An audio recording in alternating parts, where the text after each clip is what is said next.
Bueno, para concluir el capítulo de nefrología de las enfermedades nefrológicas, hoy yo me voy a referir a un tema que es tremendamente importante, que es la insuficiencia renal aguda, que no es nada más que la incapacidad de los riñones para cumplir sus funciones.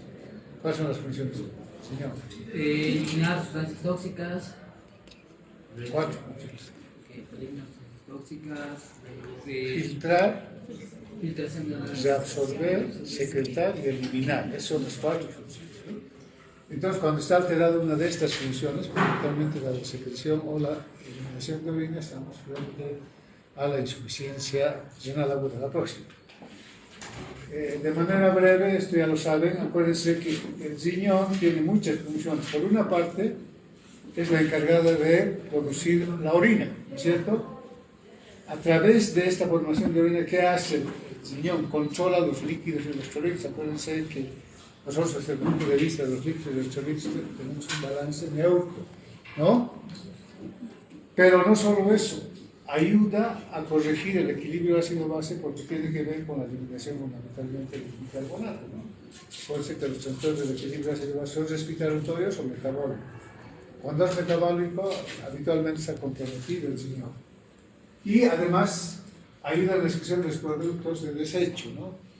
Que son los productos finales del metabolismo habitualmente de las proteínas, la urea y la creatinina. ¿Okay? Entonces, ¿qué hace? Resumen, regula la presión sanguínea también. Esto tiene que ver fundamentalmente con el volumen. Acuérdense que la presión es flujo por resistencia. Produce glóbulos rojos, muy importantes, por eso que los que tienen insuficiencia renal fundamentalmente crónica son pacientes anémicos, ¿no? Y regulación del metabolismo del calcio y el fósforo, entre otras cosas. Pues la próxima. Ok. Obviamente, esto también es recordatorio cómo está constituido el aparato, el sistema urinario. Son distintos órganos que se encargan primero de purificar la sangre y luego de eliminar los productos finales de ese, fundamentalmente el metabolismo de las proteínas. Entonces, ¿cuáles son las principales funciones del riñón? Es un resumen. Purifica la sangre. ¿Cómo consigue esta función? Eliminando toxinas, ¿no? 2. Regula el medio interno, ¿a través de qué? Es partícipe de la homeostasis y del equilibrio hidrosalino. Y regula el volumen del líquido corporal. Ok. Obviamente, los riñones tienen algunos sinónimos, no importa mucho, ¿no? Y las vías urinarias están compuestas, desde el punto de vista anatómico, cáliz menor, cáliz mayor, la peritoneal, uretra, vejiga, etc. ¿No? Es un recordatorio. La siguiente. Ok, ¿y cuál es la fisiopatología del aparato? Cuando se altera la fisiopatología es capaz de producirse estas distintas enfermedades. Ustedes ya han debido ver síndrome nefrótico, nefrítico, ¿no? Y la insuficiencia renal que corresponde a la glomerulitis, por ejemplo, ¿qué es? Es un proceso habitualmente infeccioso, puede ser viral o bacteriano, que produce inflamación de los riñones y que a la larga puede producir insuficiencia renal. Ok, la próxima. Y en general la sintomatología de los riñones, de las enfermedades renales, son poco claras, ¿no? Puede haber dolor, son poco claras. Es por eso que solo en el riñón, para ver si está funcionando o no adecuadamente, necesitamos de pruebas de función renal.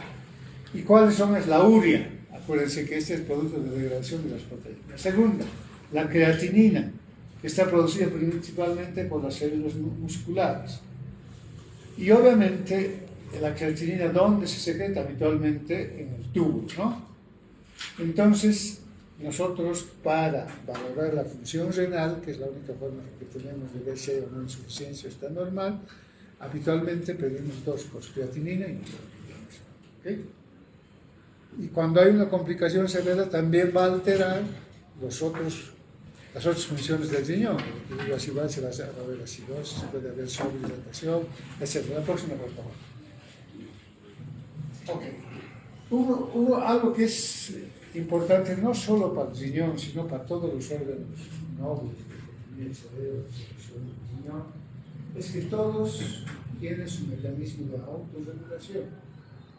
¿Alguien puede definir qué es la autorregulación? Entonces, la autorregulación no es nada más que la mantención de una adecuada presión de perfusión tisular, aunque cambien sus componentes. Por ejemplo, a nivel cerebral es la presión arterial.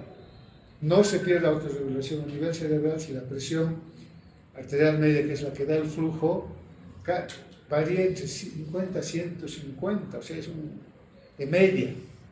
Entonces es un porcentaje extremadamente alto, porque claro, el riñón por eso es noble, tiene muchos mecanismos.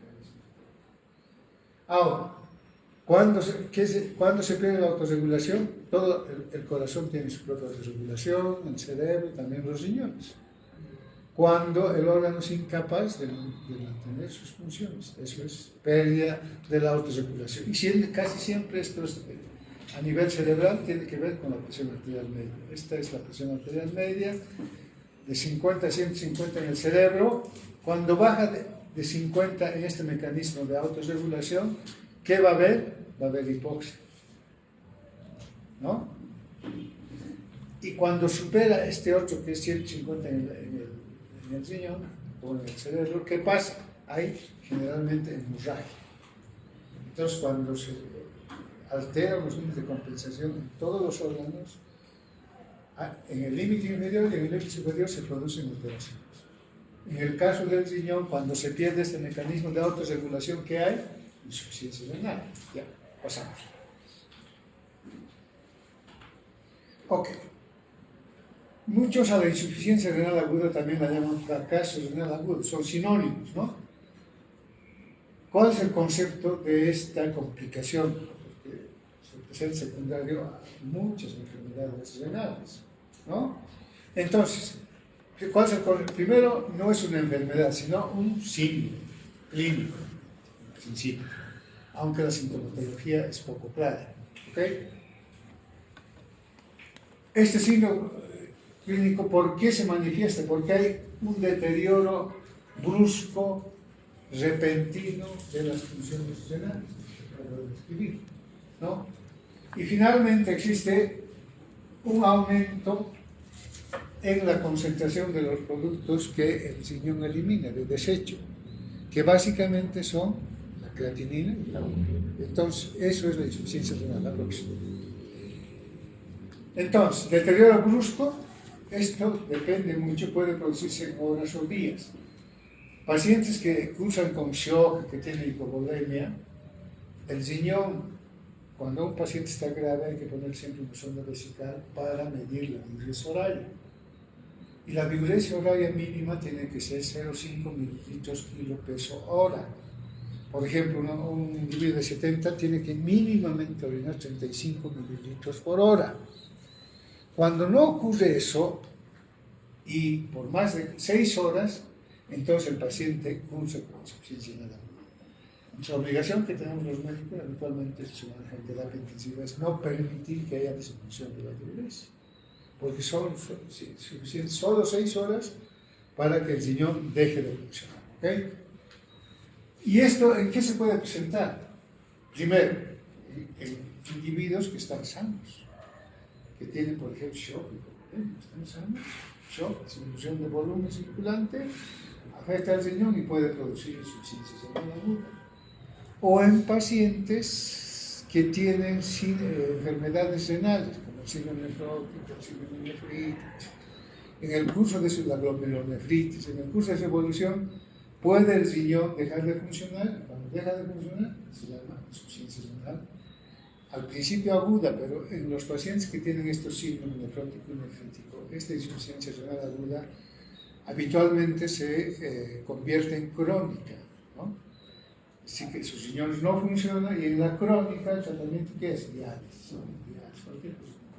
Por eso hay tanto enfermo y por hipertensión, por lo que fuera, va y se somete a diálisis. Diálisis de distinta naturaleza, ¿ok? Entonces se define como la elevación de la concentración de creatinina en el plasma.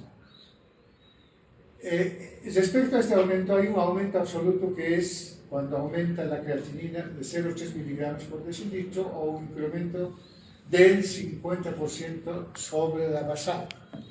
Si su basal del paciente es 1,2, 50 es 0,6. Si aumentó a 1,8 la creatinina, ya estamos en insuficiencia. ¿Okay? Es la única forma de diagnosticar por el aumento de estos productos de secreción. Por eso básicamente tiene que ver el laboratorio, no es como en otras patologías, que primero es la clínica y de acuerdo a eso uno pide el laboratorio para confirmar el diagnóstico. Aquí son estos exámenes de laboratorio los que nos llevan al diagnóstico. Obviamente a la distribución de la diuresis. Pero ya vamos a ver, hay insuficiencia renal que cursan con diuresis normal o es más, puede ser aumentada. Ok, la próxima. Entonces, definiendo, ¿qué es la insuficiencia renal? La disminución rápida de la función renal. ¿Cuál es la función renal? Los 4 que acabo de hablar. Que provoca incapacidad de los riñones. ¿Para qué? Para excretar los productos nitrogenados. Esa es la función principal. Y mantener la homeostasis electrolítica y del equilibrio. Entonces, primero se alteran los productos finales de nitrogenados. Luego, como hemos visto, tiene que ver con el equilibrio ácido-base, puede producir acidosis metabólica. Y finalmente, puede producir alteraciones hidroelectrolíticas. No orina. ¿Cuál va a ser la consecuencia? Una es que puede producir edema, por eso es la alteración electrolítica. Ahora, cuando esto se presenta de manera aislada, tiene una mortalidad alrededor del 30%, ¿no? Pero si esto se agrega, por ejemplo, a la insuficiencia cardíaca, la mortalidad se multiplica. Entonces, la función de los médicos es tratar de evitar que se presente la insuficiencia renal aguda. La próxima. Ok, ¿cómo se clasifica? Pre-renal, ahorita vamos a ver, renal y post-renal. La insuficiencia renal aguda, entonces, dependiendo de dónde está el origen del daño, antes del riñón, pre-renal.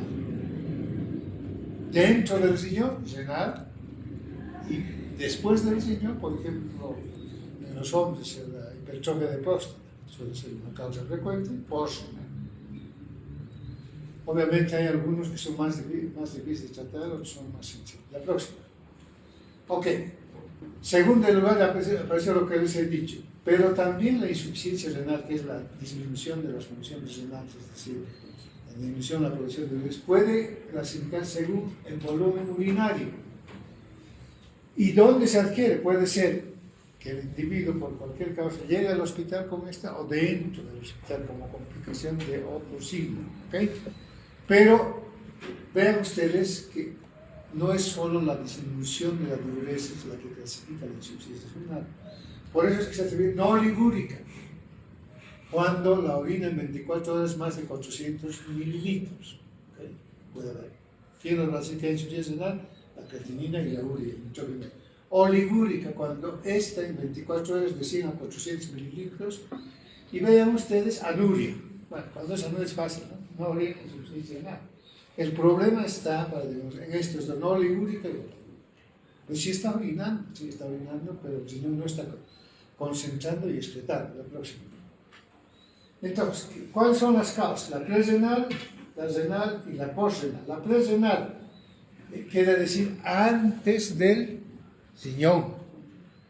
La etiología más frecuente es la hipovolemia, ¿no? Disminución del volumen circulante. Acuérdense que en el shock, ¿qué es lo que pasa? Cuando disminuye el volumen circulante, activa el sistema renina-angiotensina-aldosterona con un objetivo final de retener líquidos para que el volumen circulante esté dentro de límites más o menos compatibles con la vida. Pero al hacer eso, ¿qué hace?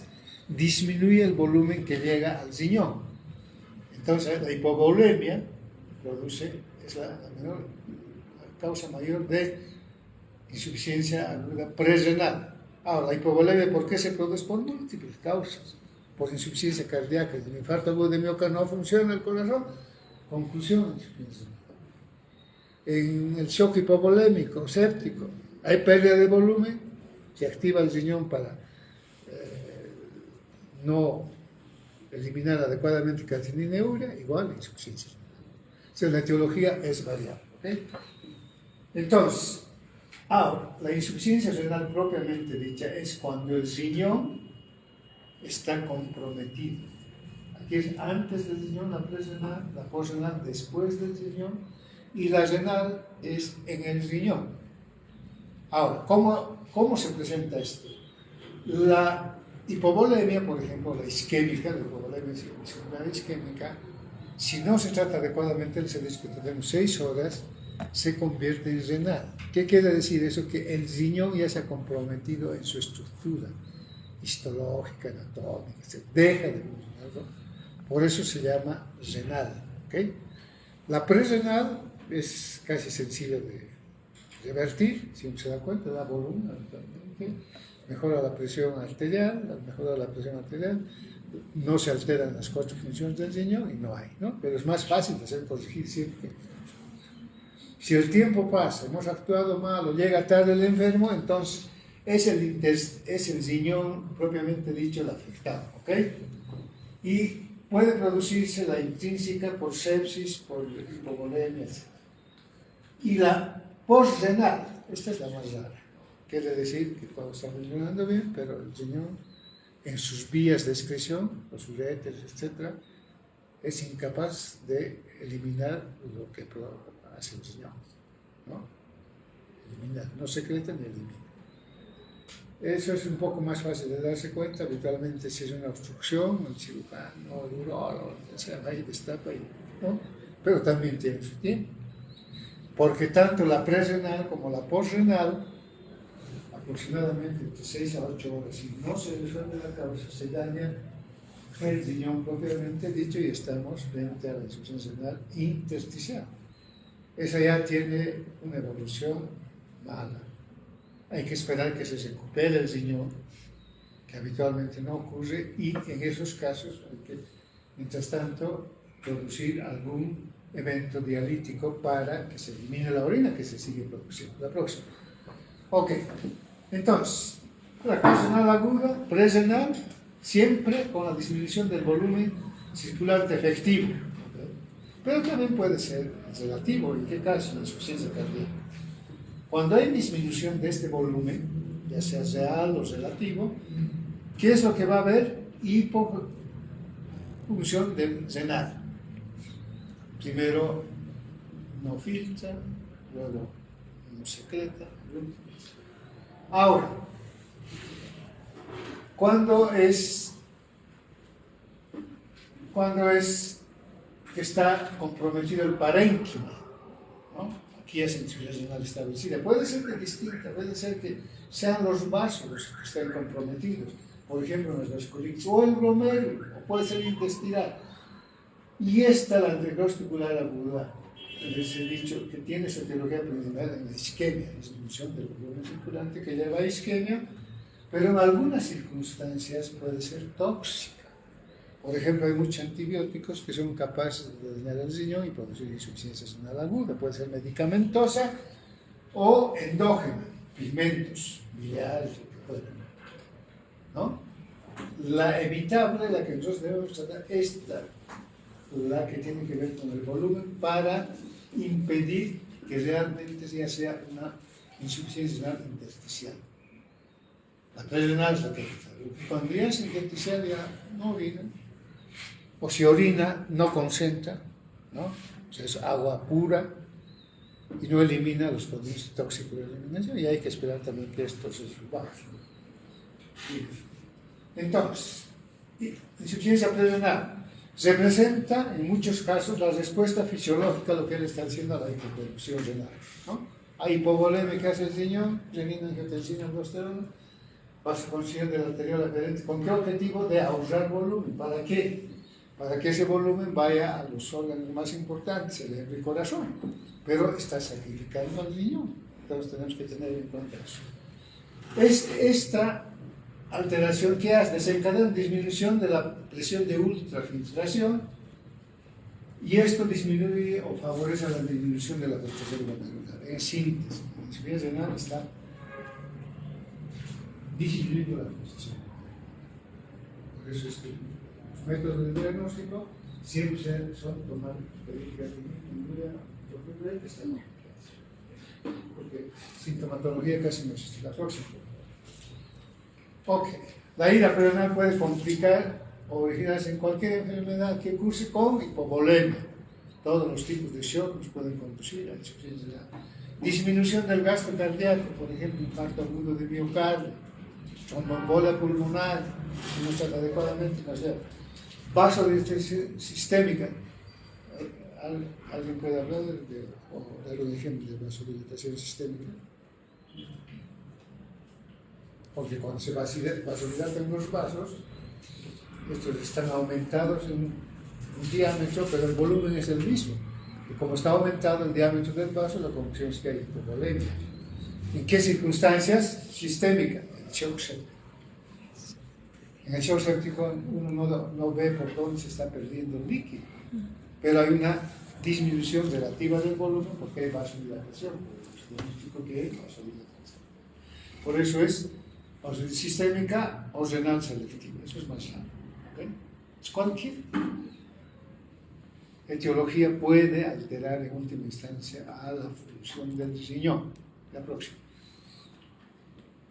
Entonces, la hipovolemia, como les he dicho, puede haber verdadera y puede haber relativa. Verdadera, ¿cuándo es? Cuando hay evidentemente y objetivamente disminución. En hemorragia, en el shock, ¿no? O en el shock séptico. En el shock séptico ya se ha dicho que es relativo. Primero, esto produce vasodilatación hipovolemia verdadera, pero también se puede producir porque hay una vasoconstricción renal. Acuérdense que en el shock, vuelvo a repetir, es que es la causa más frecuente de insuficiencia renal, se produce vasoconstricción renal. Y si eso persiste en el tiempo, conclusión, no se filtra y no se elimina, y hay insuficiencia renal. Y la hipovolemia es de distintas características, ¿no? Puede haber selectiva, es lo más raro. Y lo más frecuente es que la hipovolemia sea sistémica, ¿no? Y incluso que sea solo. Pero hay, vamos. Ok, eso es. Entonces, acuérdense que el flujo sanguíneo renal constituye aproximadamente el 20% del gasto cardíaco. El riñón, en su corteza, de este 20% del gasto, de 5 litros, ¿cuánto es el 20%? 1200. Esos 1.200 siempre tienen que llegar al riñón. Por eso es el 20% del gasto. De esos, la que más recibe el volumen es la corteza. ¿Ok? Pero ¿en qué porcentaje? Casi el 90%. Y el riñón, dice, es único por tener un consumo de oxígeno dependiente. Eso quiere decir que si hay llegada de volumen, el riñón va a consumir finalmente oxígeno, ¿no? Pero puede no ocurrir eso. No es como la insuficiencia cardíaca, en el infarto, ¿qué ocurre? Disminución absoluta del aporte de oxígeno. En la insuficiencia renal aguda puede haber aporte de oxígeno normal y aún así producirse insuficiencia renal por vasoconstricción. Está llegando bien el aporte, pero no está llegando a las nefronas, ¿no? ¿Y para qué es este flujo? Pues porque produce la oxigenación medular. Acuérdense que la médula recibe un 10% del total del flujo sanguíneo y, como dice la diapositiva, funciona con tensión de oxígeno bajas. Sigue funcionando, ¿no? Y el consumo de billares canales de oxígeno por la también puede producir.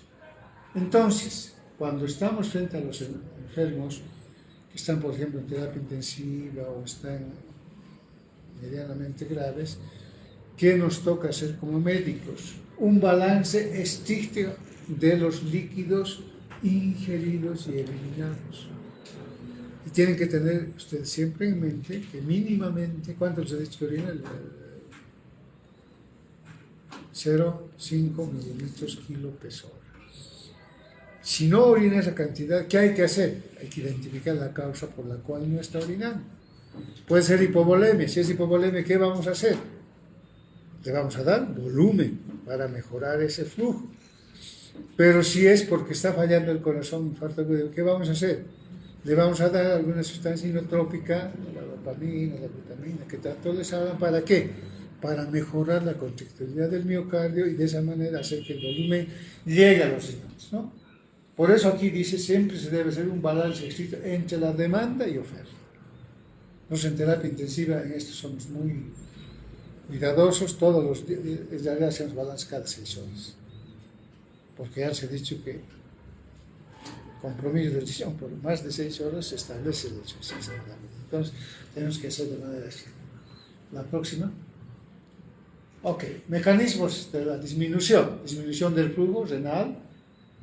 Esto nos va a llevar a disminución de la filtración glomerular, y esta disminución de la filtración glomerular que nos conduce a reducción de la presión hidrostática intranormal. Y cuando ocurre eso, se altera el riñón en su tejido y disminuye la superficie de filtración. Menos tejido que filtra. Primero, para eliminarlo se tiene que filtrar, y si no se filtra, pues no hay producción de orina, ¿no es cierto?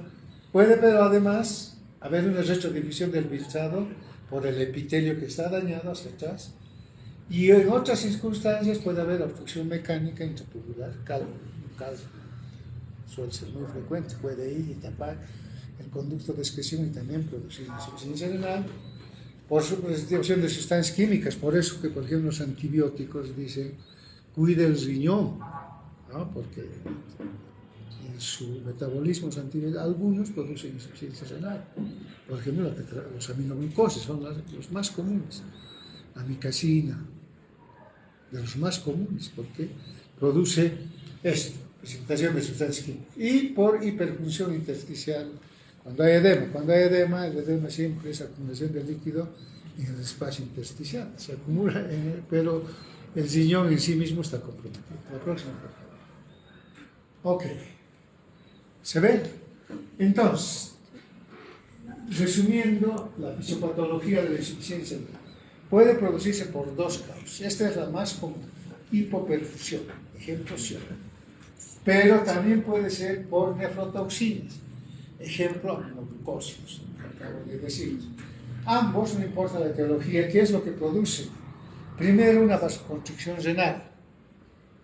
Esto hace que haya hipoxia, ¿dónde? En el riñón.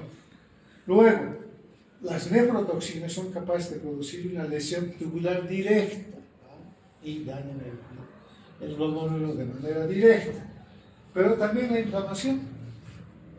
Por ejemplo, durante la famosa epidemia del COVID, la insuficiencia renal por inflamación, porque las bacterias y los virus tienen esa capacidad de tomar o agredir diferentes órganos.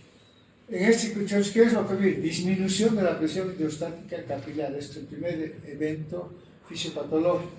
Si hay lesión endotelial, ¿qué es lo que se daña? La mácula densa. ¿Dónde está la mácula densa? En el túbulo corporal. Pero además, cuando hay lesión directa, a veces en la orina uno encuentra cilindros, ¿no? Habitualmente no se elimina cilindros en la orina. Si hay cilindros, quiere decir que hay concentración de algo, de proteínas, puede ser. Hay que investigar a qué se debe. Y esto hace que haya disminución del producto. Esto es un resumen de la fisiología. Bueno, es lo mismo, o es variada. La consecuencia es una, insuficiencia renal. ¿Por qué se caracteriza? Por suerte, en el mayor porcentaje, por suerte digo para el médico, para que el derecho, mala suerte para el médico. Por suerte, cursa casi siempre con disminución en la producción de orina, que como les he dicho, hay algunos en los cuales la producción de orina está normal, ahora está en mitad. Entonces, por eso hay necesidad siempre de hacer un seguimiento de la función renal, pidiendo creatinina, glucémico, que son los que van a elevarse en la insuficiencia renal, ¿no? Pero también hay que tomarle una gasometría para ver el equilibrio ácido-base. Puede haber acidosis metabólica. ¿Por qué? Porque el bicarbonato está siendo alterado. ¿No? La próxima. Ok, entonces, la isquemia o la reperfusión, las células que señalan fundamentalmente son las tubulares. Estos van a producir 2 tipos de lesiones. Las más graves es cuando producen lesión letal, pero otras producen lesión subletal. Letal, ¿cuál es la diferencia entre estas dos? Que cuando se produce una lesión letal irreversible, es decir, que el paciente siempre va a acabar en insuficiencia renal. En cambio, la subletal, con las medidas que implementemos, el volumen, etc., no es letal, es subletal, ¿ok? Esta letal en la práctica, ¿en qué se traduce? En la muerte de las células renales. Que acuérdense por qué mecanismo se produce la muerte, por dos, ¿no? Por necrosis o por apoptosis, que es la apoptosis, la muerte programada de la célula. Y esto hace que haya una rediferenciación, cambia la repolarización de la membrana, hay una disminución de la migración, y en este otro lado, la subletal, generalmente es porque hay algún tejido que se expolia, puede haber obstrucción tubular en qué, en la postrenal. En la postrenal, si uno se da cuenta que está obstruido, se obstruye, ¿no? O con una sonda, lo llama el urólogo, para si es un cálculo que está obstruyendo, para que le saque el cálculo y listo. ¿Ok? Y en la fase de destrucción, habitualmente tienen que ver los factores de crecimiento. La próxima. Entonces, ¿cuáles son los mecanismos de esta lesión celular, fracaso o insuficiencia de una laguna? Primero, hay la alteración de las células, es incapaz de proporcionarle sobre todo energía, entonces déficit energético. Si hay déficit energético, ¿qué parte de las células se altera? Las mitocondrias, porque no pueden hacer su proceso de respiración. Pero además, cuando hay acidosis metabólica, se alteran las potencias estructurales, porque tienen que ver mucho con eso. Y aumenta la síntesis metabólica, por ejemplo, puede haber hipercalcemia. Puede haber hipercalemia. Acuérdense que el metabolismo del potasio, ¿por dónde se elimina el 99% del potasio?